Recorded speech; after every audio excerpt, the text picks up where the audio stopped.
Bienvenidos a Viernes de Terror, el lugar donde exploramos lo desconocido, lo aterrador y lo que nos hace cuestionar nuestra realidad. Yo soy Limoncito y hoy vamos a adentrarnos en una historia que muchos conocieron por el cine, sin saber que la parte más oscura nunca llegó al guión. Estamos hablando de la película El Conjuro. Esta solo fue una versión hollywoodense, una reconstrucción de algo mucho más extenso, íntimo y real. Hoy te voy a contar lo que no se filmó, lo que la familia Perron vivió y lo que hasta el día de hoy sigue siendo demasiado para la gran pantalla.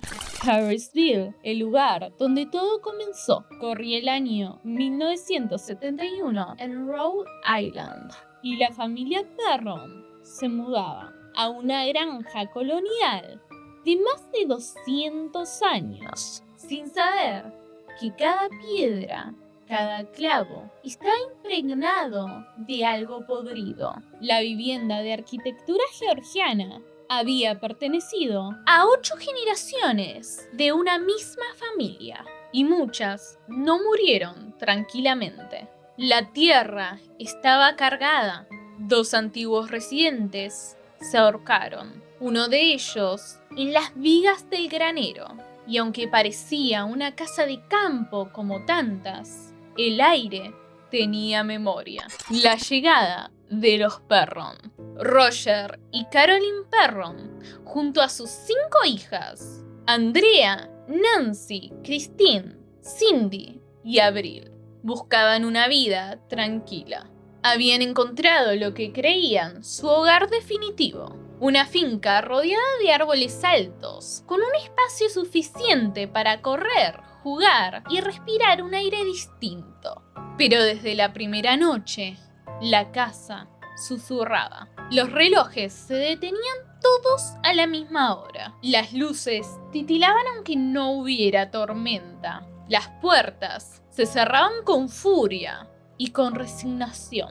Andrea recuerda. Pensábamos que era la casa ajustándose a nosotros, pero con el tiempo comprendimos que éramos nosotros quienes debíamos ajustarnos a ella. Pequeñas desapariciones, murmullos en la noche, pisadas en habitaciones vacías. La familia no lo sabía, pero habían sido recibidos. No con hostilidad inmediata, sino con un interés antiguo, como si la casa los estuviera evaluando. La habitación donde el tiempo se detuvo. Había un cuarto donde el tiempo se quebraba. Los relojes allí siempre se rendían.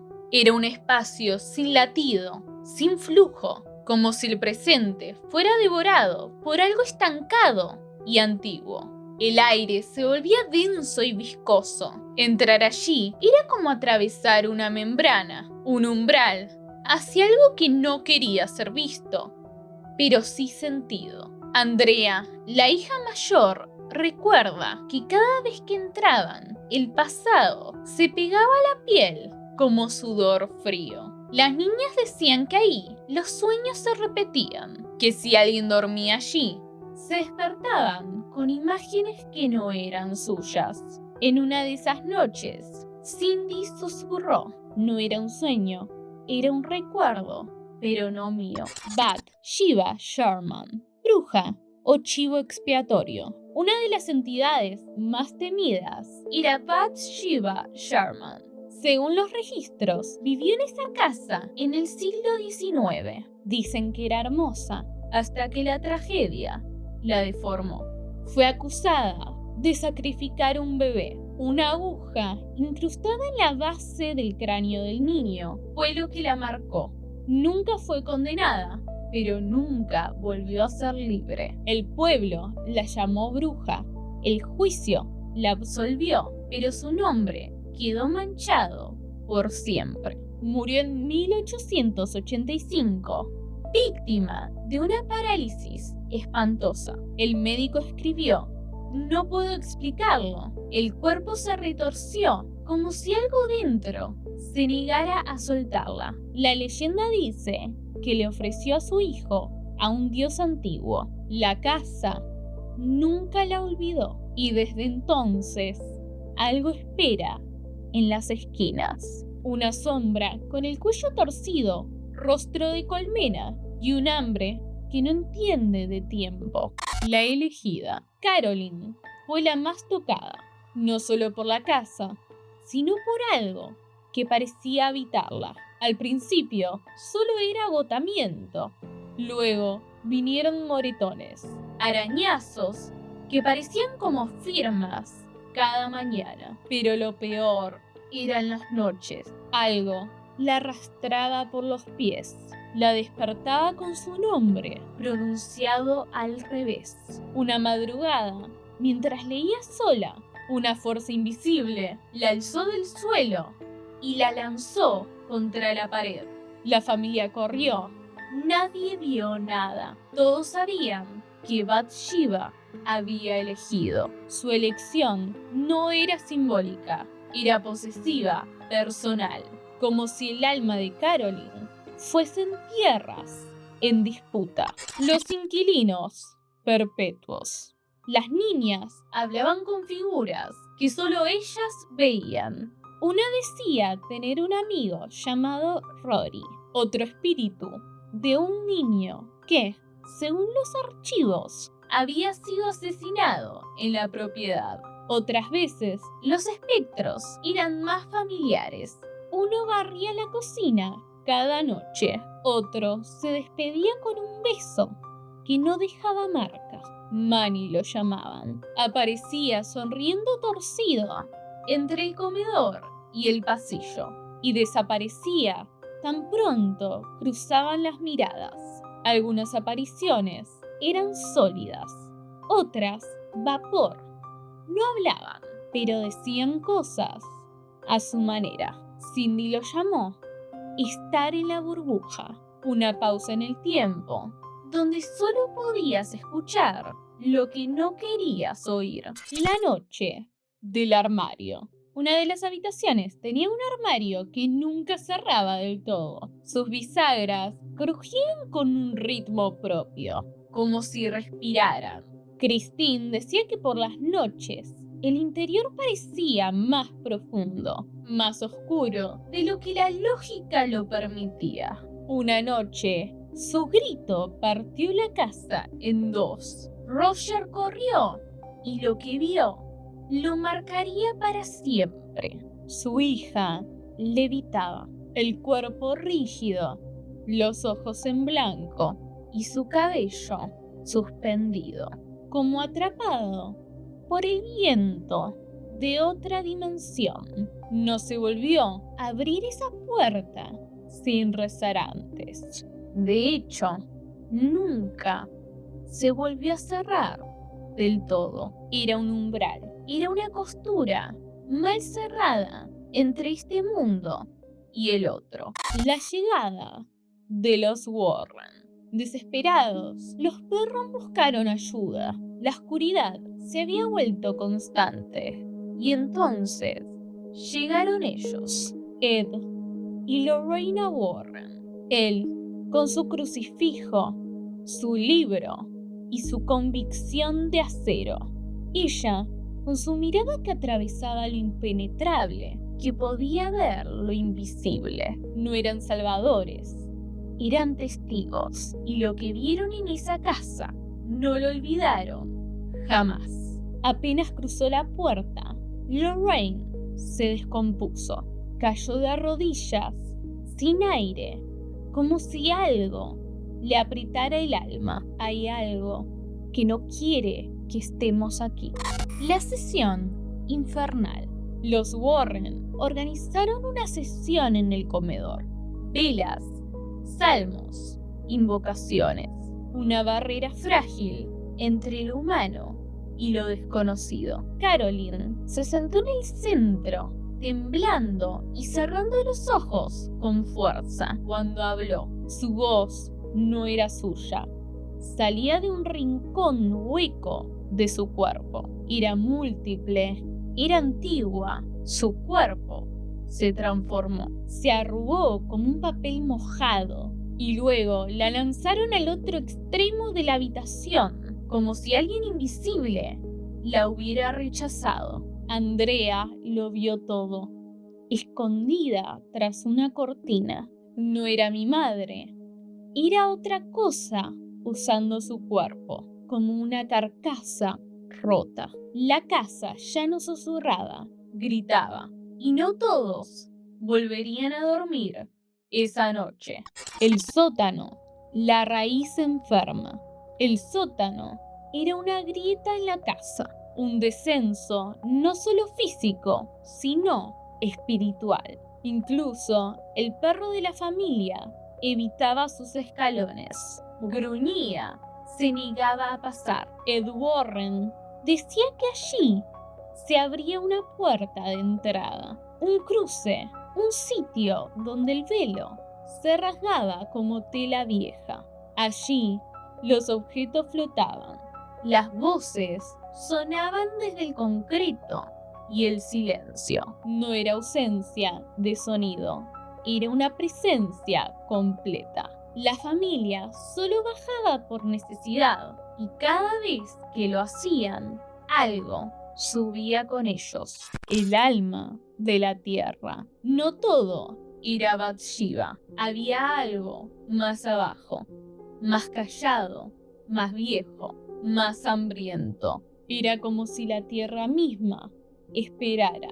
El árbol donde colgó su cuerpo sigue ahí, erguido, muerto, intacto. No da sombra, no cruje, no acoge. Ningún pájaro canta sobre sus ramas, sus raíces no florecen. Lorena Warren dijo que alrededor de ese tronco la luz se detiene, como si no supiera por dónde seguir. No era un árbol, era un tótem invertido, una antena, un canal hacia lo que no tiene forma ni idioma.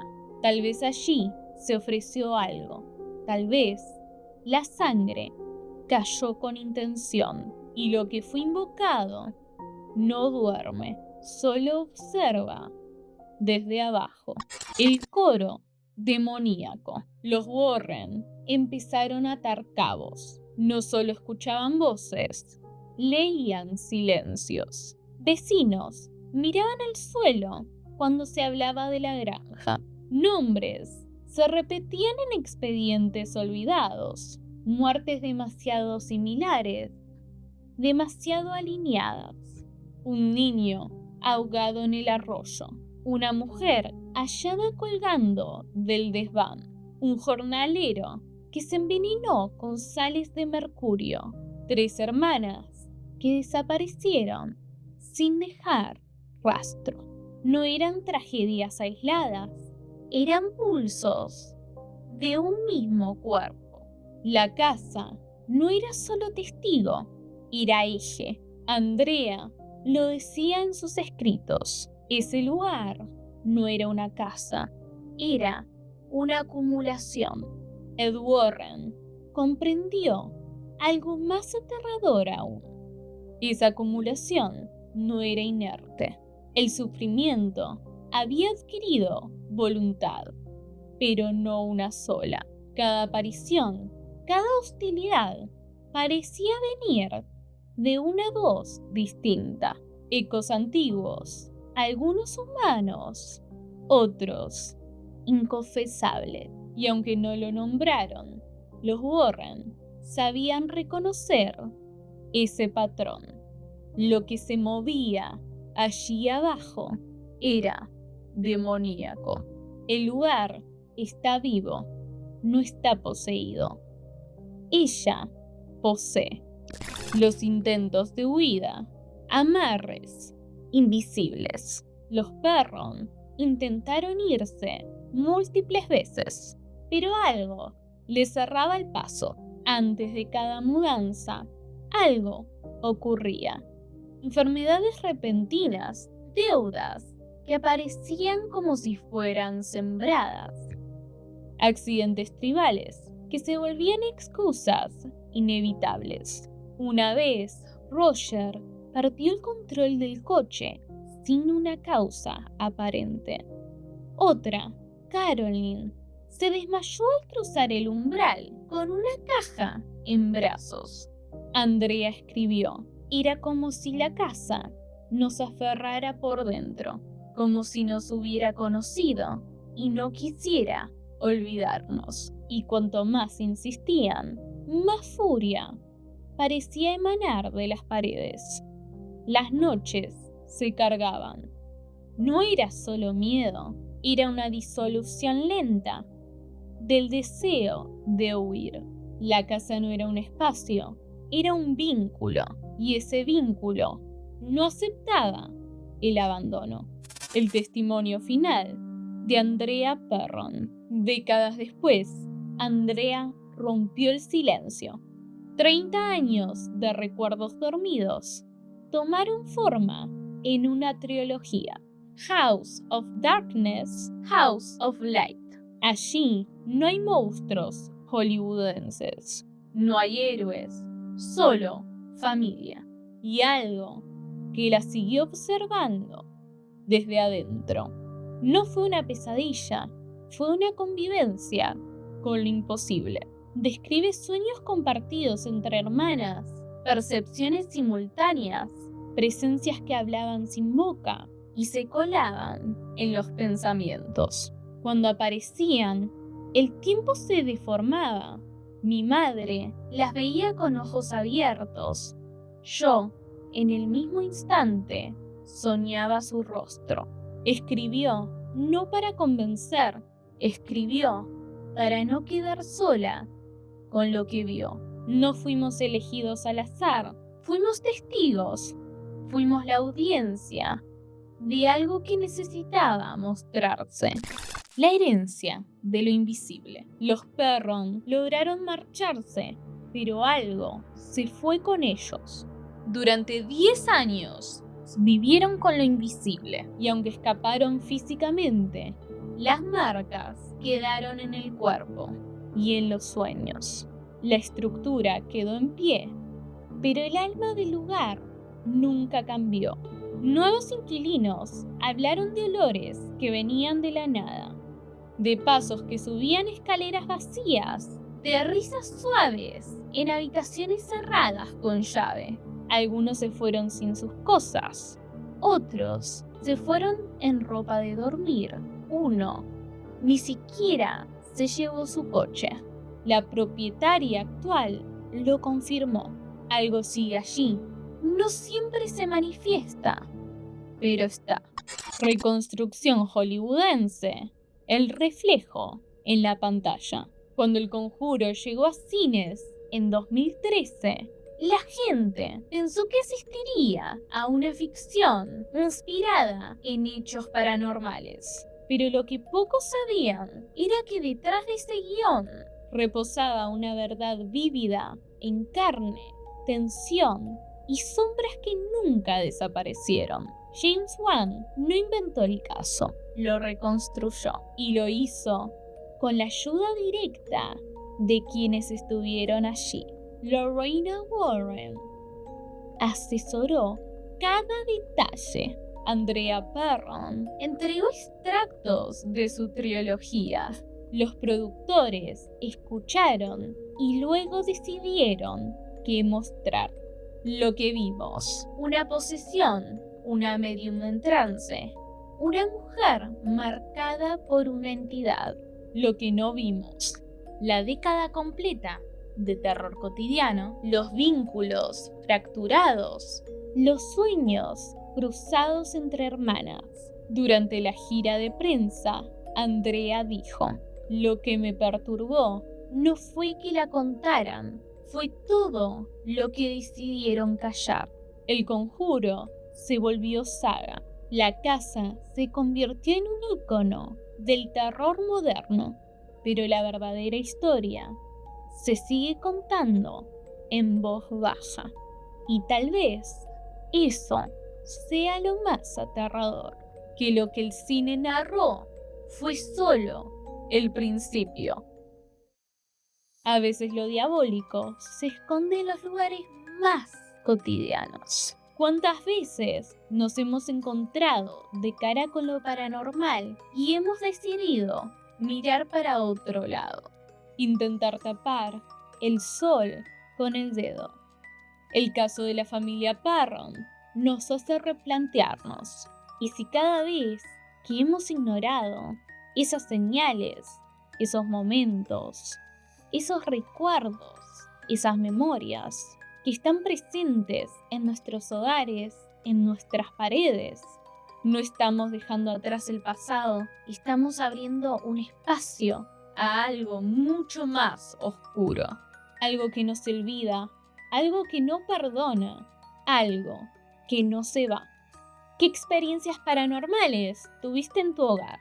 Contalo en los comentarios. Si te gustó este video, no te olvides darle a like, suscribirte y activar la campanita de notificaciones para no perderte ningún Viernes de Terror.